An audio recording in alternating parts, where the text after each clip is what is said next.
Hello दोस्तों, परिवर्तन आधारशिला चैनल पर आपका स्वागत है। फ्रेंड्स, हम एनसीईआरटी पॉलिटिकल साइंस की सीरीज कर रहे हैं, जिसमें आज हम 6th क्लास के चैप्टर 8 ग्रामीण क्षेत्र में आजीविका को कवर करेंगे। चलिए स्टार्ट करते हैं। ग्रामीण क्षेत्र में आजीविका। ग्रामीण क्षेत्र में आजीविका के क्या क्या साधन हैं, आज हम इस पाठ में क्या देखने वाले हैं कि लोग विभिन्न तरीकों से अपनी आजीविका चलाते हैं। वे तरीके कौन कौन से हैं, क्या आजीविका चलाने के सभी को समान अवसर उपलब्ध हैं या नहीं, जो जीवन की परिस्थितियां हैं एक दूसरे से कितनी मिलती जुलती हैं, और वे किन समस्याओं का सामना करते हैं, यही हम इस चैप्टर में आज देखेंगे। चलिए स्टार्ट करते हैं। चैप्टर की जो शुरुआत हो रही है वो हो रही है एक कलपट्टू गांव है तमिलनाडु का, वहां से। तो वहां पर क्या है कि यहाँ के लोग कई तरह के काम करते हैं, और यहाँ पर खेती के अलावा भी कई काम होते हैं, जैसे टोकरी, बर्तन, घड़े, ईंट, बैलगाड़ी इत्यादि बनाना। कलपट्टू में कुछ लोग जो हैं नर्स, शिक्षक, धोबी, बुनकर, नाई और साइकिल ठीक करने वाले लोहार के रूप में भी हैं। यानी कि सभी तरह के मिले जुले यहाँ पर काम किए जा रहे हैं। कुछ दुकानदार, व्यापारी भी हैं। कई छोटी तरह की दुकानें भी हैं, जैसे चाय, सब्जी, कपड़े की दुकान, बीज और खाद की दुकान। एक जगह ऐसी भी दुकान है चाय की, जहाँ टिफिन भी मिलता है, और यानी कि थोड़ा बहुत हल्का फुल्का वहाँ पर खाने का सामान, जैसे इडली, डोसा, उपमा आदि मिलता है। शाम के नाश्ते की बात करें तो शाम के नाश्ते में वहाँ पर बड़ा, बोंडा, मैसूर पाक आदि मिलता है। चाय की दुकानों के पास एक लोहार का परिवार रहता है, वह अपने घर में ही लोहे की चीजें बनाने का काम करता है। बगल में साइकिल की मरम्मत की दुकान है, और गांव में 2 परिवार कपड़े धोकर अपना आजीविका भी चलाते हैं। तो मतलब मिला जुला सभी तरह के काम उस गांव में किए जा रहे हैं। कुछ के पास जाकर शहर में मकान बनाने और लॉरी चलाने का भी काम है। गांव में छोटी छोटी पहाड़ियों से घिरा हुआ है। जो गांव है ये छोटी छोटी पहाड़ियों से घिरा हुआ है। जमीन पर मुख्यतः क्या होते हैं, धान की खेती होती है। ज्यादातर परिवार खेती के द्वारा अपनी आजीविका कमाते हैं। खेती में यहाँ पर क्या क्या होता है देखते हैं। आम, नारियल के काफी बाग हैं। कपास, गन्ना और केला भी उगाया जाता है। कुछ लोग जो मिलकर काम करते हैं कलपट्टू के खेतों में। तो ये चीज है कि यहाँ पर सभी तरह के काम किए जा रहे हैं। एक तुलसी है, उसके बारे में जान लेते हैं। जो तुलसी है वो कह रहा है कि हम रामलिंगम की जमीन, कोई रामलिंगम किसान है, उसकी जमीन पर काम करते हैं। वह परिवार के पास कलपट्टू में 20 एकड़ धान के खेत हैं। तो उसके पास क्या है, उसके पास धान के खेत हैं। यहाँ पर हम मजदूरी करते हैं। तुलसी एक औरत का नाम है, यहाँ पे लेडी का नाम है, जो वहां पर मजदूरी करती है रामलिंगम के खेतों में। उसने बताया मैं 8:30 से 4:30 बजे तक काम करती हूँ। रामलिंगम की पत्नी जो है करुथम्मा काम की निगरानी करती है। साल में कुछ ही मौके ऐसे होते हैं जब हम नियमित मजदूरी मिलती है। मतलब हम नियमित मजदूरी करने का कभी कुछ ही टाइम मिलता है। हम अनियमित मजदूरी, मतलब कभी मजदूरी मिल गई कभी नहीं मिली, इस तरह काम करते हैं। अब मैं उन मौकों में से एक है, क्योंकि मैं अब धान रोप रही हूँ, और अब थोड़े टाइम बाद जो रामलिंगम है हमें निराई के लिए और बाद में कटाई के लिए बुलाएगा। जब मैं कम उम्र की थी तभी इस तरह का काम कर लेती थी, और अब क्या होता है कि अब मुझे पैर झुककर काम करने और देर तक पैर डुबोए रखने में दिक्कत होती है।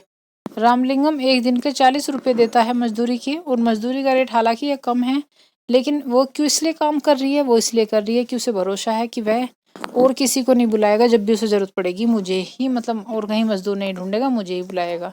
तो एक तरह से मतलब फिक्स हो जा रहे हैं मजदूर, तो वे कम मजदूरी पर भी काम कर रही हैं। जो उन्हें बताया कि मेरा जो पति है रमन, वो भी मजदूर है। हमारे पास कोई जमीन नहीं है। वह खेतों में दवाई छिड़कने का काम करता है। खेतों में कोई काम नहीं मिलता तो खान से पत्थर और नदी से बालू ढोने का काम मिल जाता है। ये पत्थर और बालू शहरों में मकान बनाने के लिए ट्रक से लाए जाते हैं।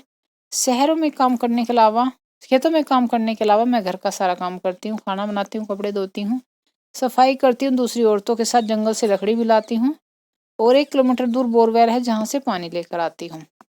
तो इस तरह वह तुलसी जो है वो क्या क्या काम करती है, खेतों का भी, अपने घर का भी, और मतलब पूरा अपनी फैमिली को देखने का, उनके लिए खाना बनाने का हर काम वो करती है।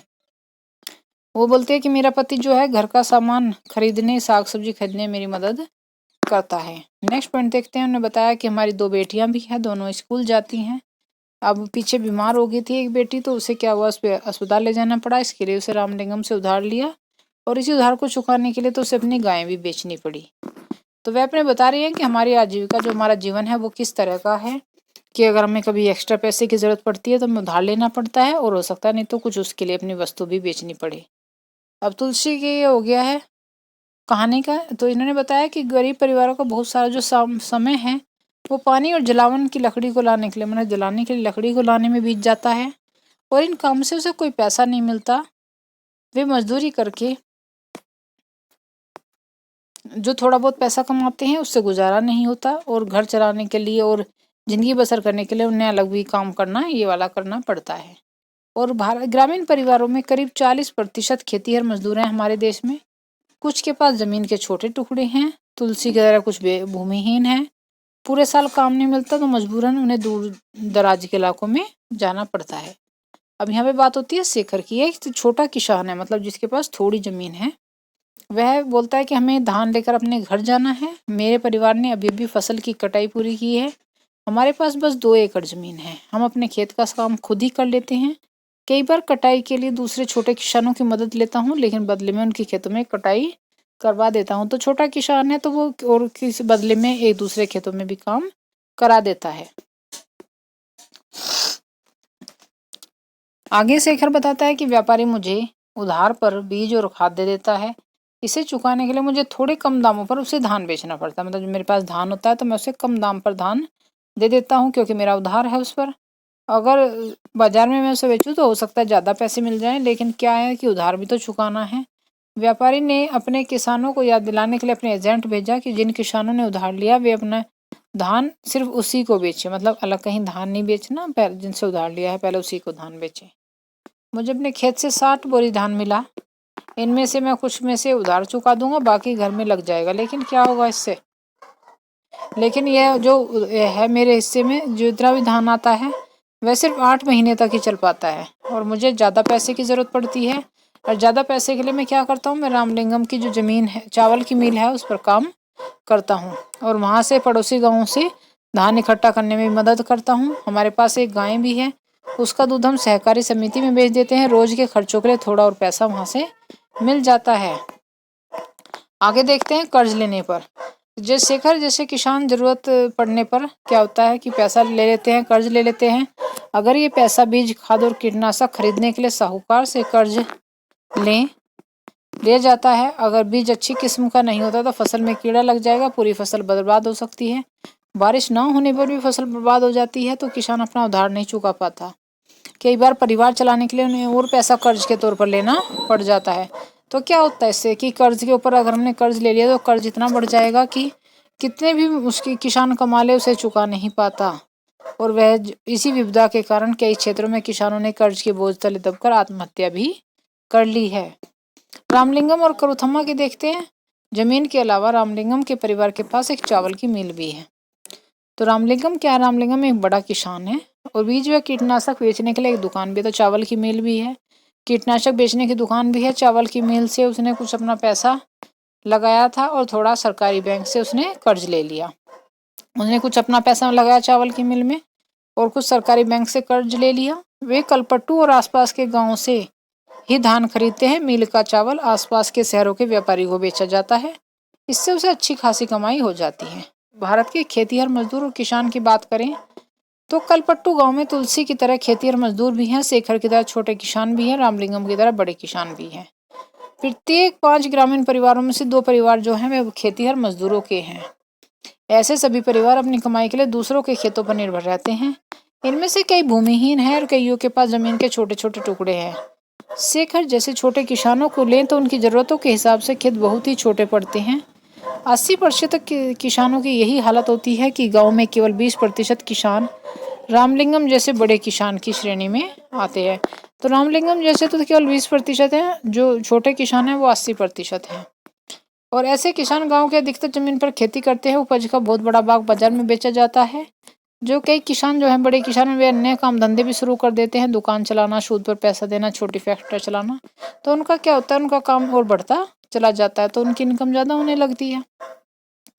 हमने कलपट्टू में होने वाली खेती के बारे में हमने पढ़ लिया है। और तो मध्य भारत की बात करते हैं। मध्य भारत के कुछ गांव खेती और जंगल की उपज दोनों ही आजीविका के महत्वपूर्ण साधन हैं। यहाँ पर क्या होता है, मध्य भारत में महुआ बीनने, तेंदू के पत्ते इकट्ठा करने, शहद निकालने ने व्यापारी को बेचने जैसे काम अतिरिक्त आय में मदद करते हैं। इसी तरह सहकारी समिति को या पास के शहर के लोगों को दूध बेचना भी कई लोगों की आजीविका का प्रमुख साधन है। अब हम बात करें मतलब मध्य जो भारत है वहाँ की समुद्र तटीय इलाकों में देख लेते हैं कि पूरा का पूरा गांव मछली पकड़ने में लगा हुआ है। समुद्र तटीय इलाके में क्या हो रहा है कि पूरा का पूरा गांव मछली पकड़ने में लगा हुआ है। अरुणा और पारिवेलन के जीवन के बारे में, मछली पकड़ने वाला एक परिवार के बारे में देखते हैं।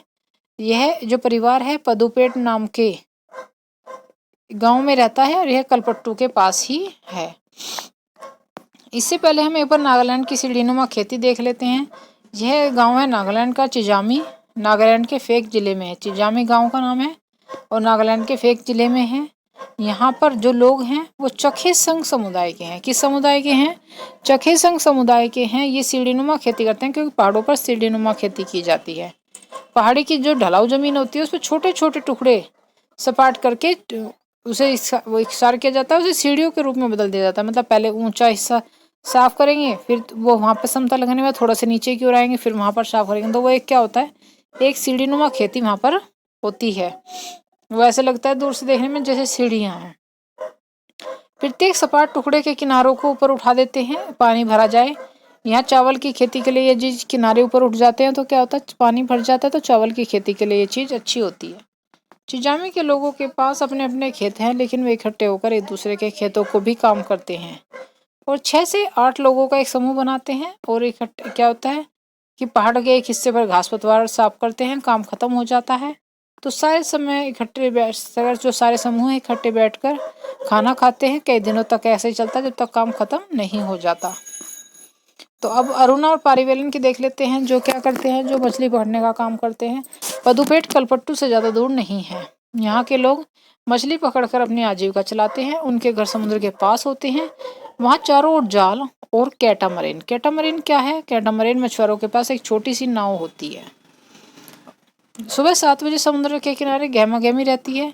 इस समय क्या होता है, बहुत सारे जो कैटामरीन हैं मछलियाँ पकड़कर लौट आते हैं। मतलब सुबह 7 बजे तक वे मछलियाँ पकड़कर लौट आते हैं। मछली खरीदने और बेचने के लिए बहुत सारी औरतें इकट्ठा हो जाती हैं।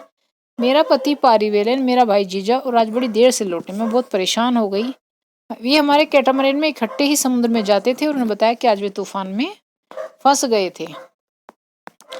आज जो मछलियाँ पकड़ी गई उनमें से परिवार के लिए कुछ एक तरफ उठाकर रख दी, बाकी मैं नीलाम कर दूंगी। इसमें जो भी पैसा मिलेगा वह 4 हिस्सों में बट जाएगा। 4 हिस्से किसके हैं?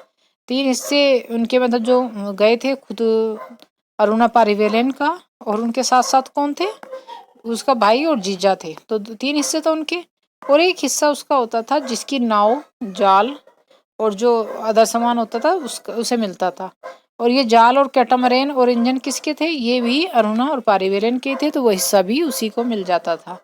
इन्हें क्या किया, इन्होंने बैंक से उधार लेकर एक इंजन खरीदा था और जिसे कैटामरेन में लगाया। इससे क्या होता था कि हम दूर तक चले जाते थे समुद्र में और ज़्यादा से ज़्यादा मछलियाँ वहाँ पर मिल जाती थी। नीलामी में जो औरतें यहाँ से मछलियाँ खरीदती वे टोकरे भर भर के गाँव के पास के गाँव में बेचने जाती। कुछ व्यापारी भी थे, शहर की दुकानों के लिए मछलियाँ खरीदते थे। जो दोपहर 12 बजे तक ही नीलामी का काम निमट जाता। मेरे पति और रिश्तेदार मिलजुल कर जाल को सुलझाते। शाम को कल सुबह फिर 2 बजे, मतलब ये देखिए सुबह सुबह 2 बजे समुद्र की तरफ चल देंगे।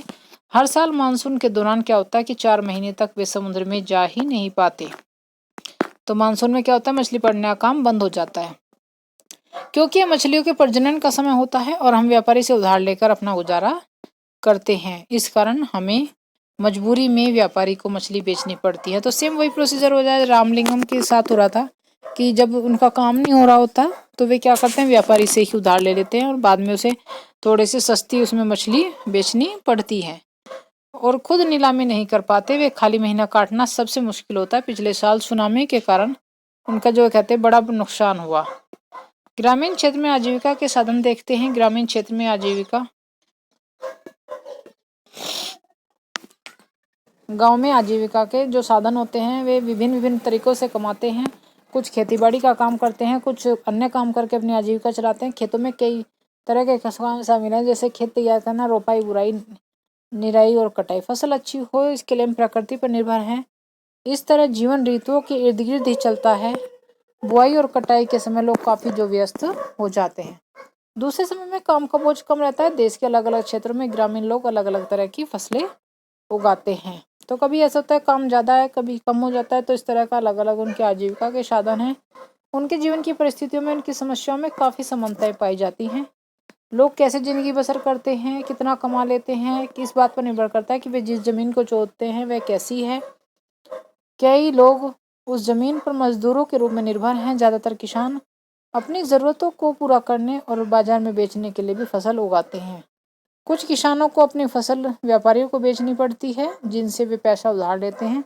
गुजर बसर करने में कई परिवारों को काम की खातिर उधार लेना भी पड़ता है। तब लेना पड़ता है जब उनके पास कोई काम नहीं रहता, तो वे उधार भी लेते हैं। कुछ परिवार ऐसे हैं जो बड़ी बड़ी जमीनों, व्यापार और अन्य काम धंधों पर फल फूल रहे हैं। मछली पकड़ने वाले परिवारों, हस्तशिल्प का काम करने वाले लोगों को पूरे साल रोजगार नहीं मिल पाता। तो ये थे गांव में आजीविका के साधन। फ्रेंड्स, ये था हमारा आज का चैप्टर। आपको कैसा लगा मुझे कमेंट करके ज़रूर बताएं, और आप वीडियो कहाँ से देख रहे हैं ये भी कमेंट करें। मिलते हैं नेक्स्ट वीडियो में, तब तक के लिए गुड बाय।